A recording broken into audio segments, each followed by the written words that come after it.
Hi, I'm Donnie and welcome to my YouTube channel. Thank you so much for watching. I so appreciate you being here.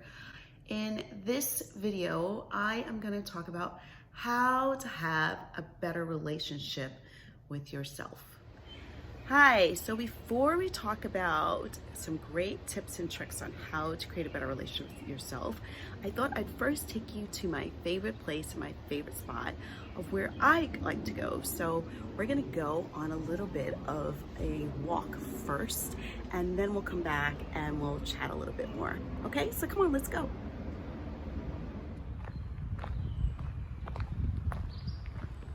This trail is one of my favorite places to go.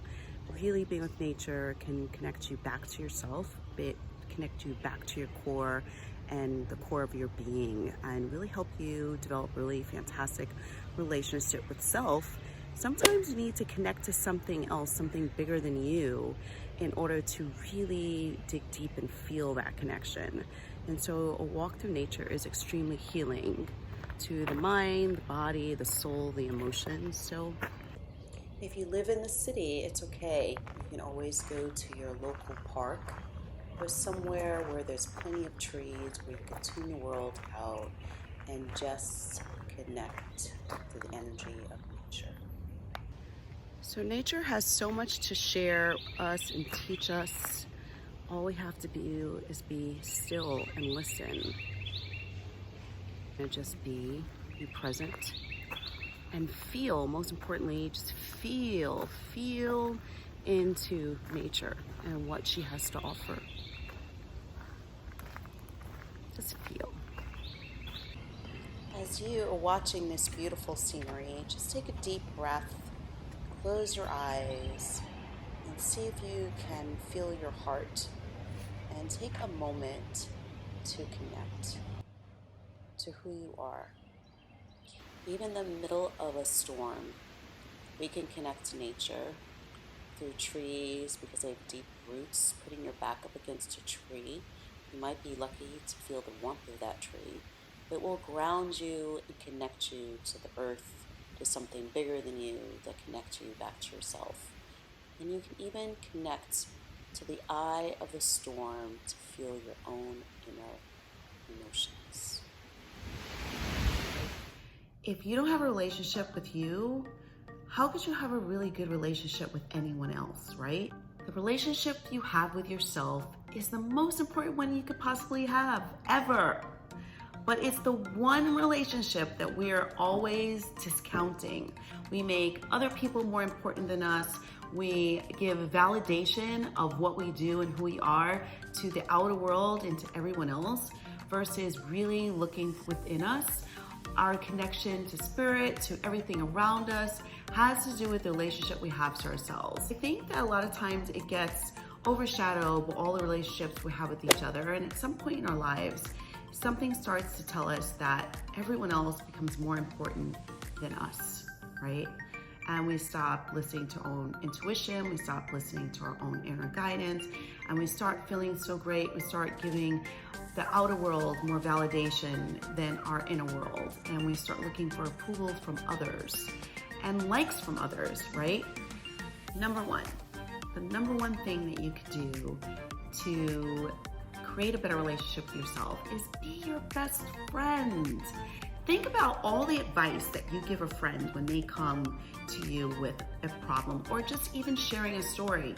You tell that friend of yours, great job, you're doing well, it's gonna be okay. Sound familiar?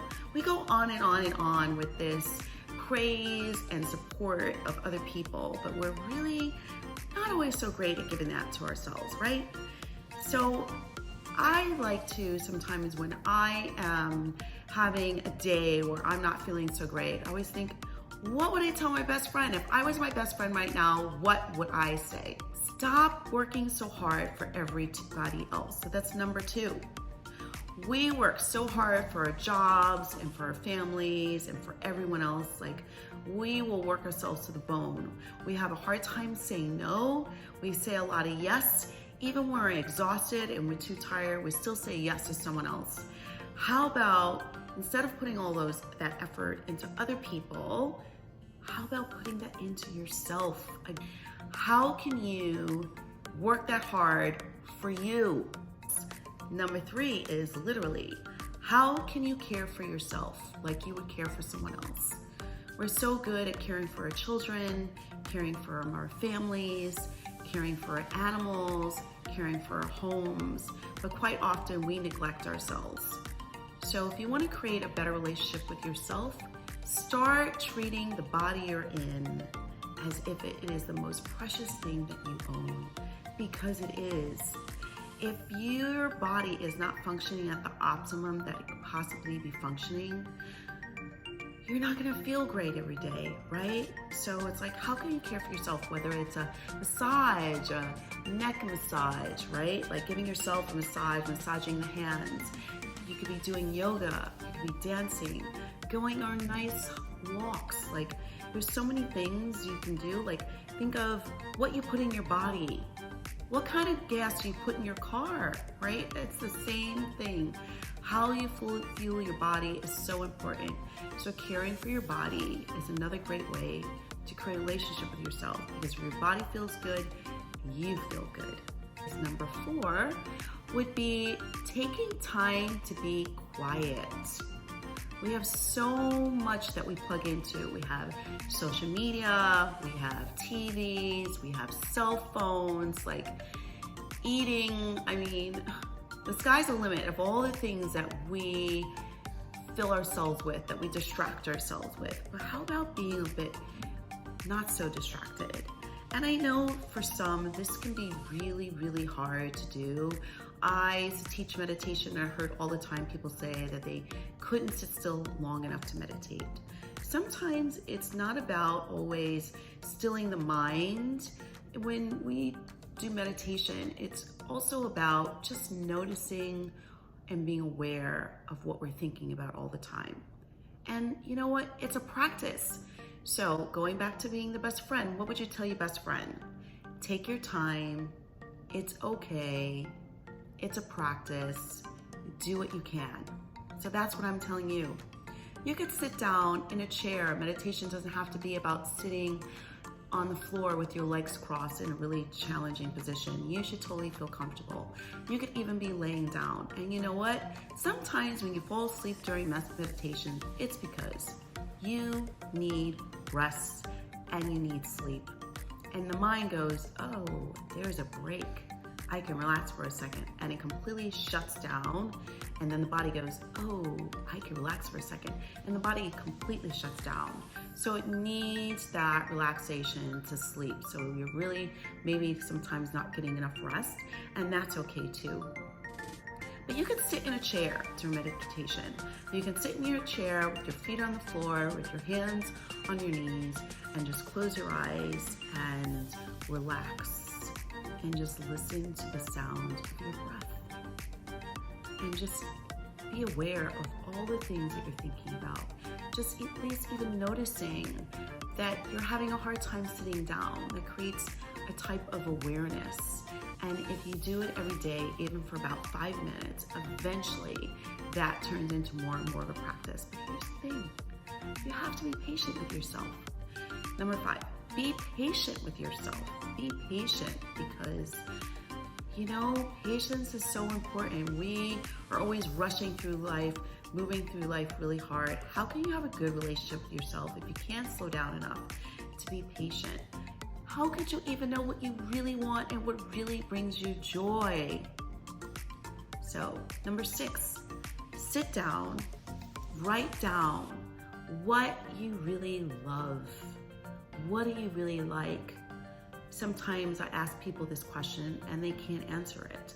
I know I have been too busy sometimes to even really be able to answer the question, or sometimes I was afraid to really admit what it was that I really, really wanted. So give yourself this time, write it down. Write it down without any goals, without any expectations. Write down, have the courage to write down what you truly, truly desire in life. Post those desires someplace where you can see them, where you can look at them, to remind yourself the things that you love. However, I'm gonna preface this with saying that if you're gonna spend time looking at those things, wishing that you had them and noticing that you don't have them, then don't do that. Don't do that at all. Just be aware of it, because the more time you spend focusing on what you don't have, that can make you really sad and make you miss those things. And then you're focusing on the wrong things instead of focusing on how you can achieve those things. So, but it is important that you get clear with your own desires. So give yourself a chance, sit down, take a piece of paper, and write down the things that you love and the things that you desire. Number 7, and really, in a way, this should have been one of the top, because it's about sitting down and write down the things that you regret, the things that you still beat yourself up for. I want you to do that. And then I want you to take a look at those things, because we beat ourselves up way too much. What would you tell your best friend? Would you beat your best friend up, or would you give your best friend a hug? So this is what you're gonna do with that list. You're gonna write down on that list the things that you regret, the things you're still beating yourself up for, right? Then you're gonna take that list, and I want you to fold it up, and I want you to take a match, and I want you to say to yourself, at this moment, I am letting go of all the things that I regret and all the things that I think I'm terrible at, that I've beat myself up for. I am letting them go. And I, from this moment, I'm going to accept all the pieces of myself. And I want you to light it on fire. Don't light your house on fire, just light the piece of paper on fire. Or you could take it and you could bury it in the dirt.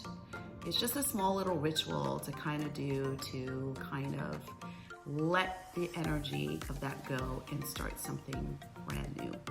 So those are ways to let it go and just release yourself of the burden of carrying all of that. It's so not necessary.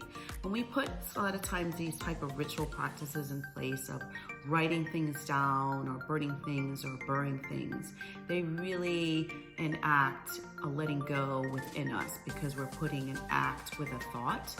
And so it really makes it a lot of times, quite often, more powerful. So give yourself that love and really that break and let things go.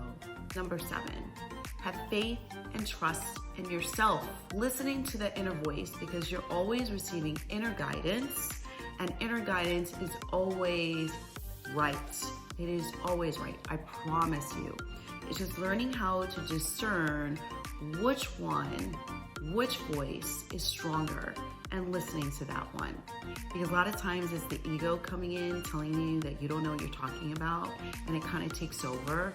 And there's also feelings that you experience in your body. So notice when you ask that question, are you getting a sensation in your stomach? Are you getting a sensation in your chest? Some people feel warm tingling all over their body. They feel, or some people feel a warmth rush through them that they can feel. These little signals that your intuitive self is going to tell you that you can follow. So once you start to develop that knowingness and notice the signs that your body or your emotions are giving you, you start to strengthen that connection with self. Lesson number 8. And my final lesson that still loops back to number 1, being best friend.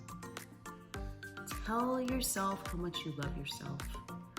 Find the wonderful things about you. Pat yourself on the back. Appreciate yourself more. Do what you need for you.